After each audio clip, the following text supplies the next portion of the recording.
The unique wonder weapon on Liberty Falls is the Thrustodyne M23, also known as the jet gun. Now this isn't your granddad's jet gun from Transit. This is, no joke, one of the best wonder weapons we've ever had in zombies, so it's well worth getting, if not essential, for your high round attempts. The jet gun is available through the mystery box, but if you don't want to bet on luck and waste all your points, it's also buildable, and here's how.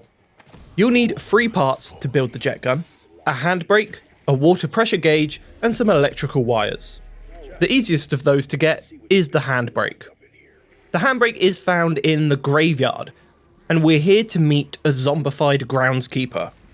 This guy will spawn somewhat randomly, but I found that if you start a new round, he'll often spawn towards the end of that round. Just keep an eye out for a slightly unusual zombie. Not only will he look like a groundskeeper, but he also completely ignores you. If you then kill him, he will drop a toolshed key, which you'll need to access the groundskeeper's toolshed found nearby. Alright, Riffle. Inside the shed will be the handbrake, our first jet gun piece. For the second component, we first need to head to the flower shop. Just out the front, you can find a faucet. By interacting with it, you will pull off the valve, which we'll then need to take over to Liberty Lanes.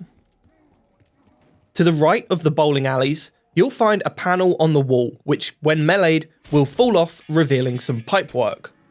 If you interact with these pipes, you'll attach the valve from the flower shop, and then be able to hold interact to increase the water pressure. This may all sound pretty easy, but you'll also have to contend with infinitely spawning zombies at the same time, so this step can be a real pain in the arse. You are able to leave the valve if you get overrun, but do keep in mind that the pressure will only hold for a little while, so don't go too far. Luckily, it's pretty easy to train on the bowling alleys, so you'll have a fair amount of time to increase the pressure between groups of zombies. Once the pressure builds enough, the pipes will burst and you can grab the second jet gun component, the water pressure gauge. The final jet gun piece is much easier to get, although you will need to get yourself a Mangler arm cannon. Now you can either do this by crafting one at the crafting bench, or I prefer to just wait until around wave 10 when one will spawn in and then just get it off a Mangler's corpse.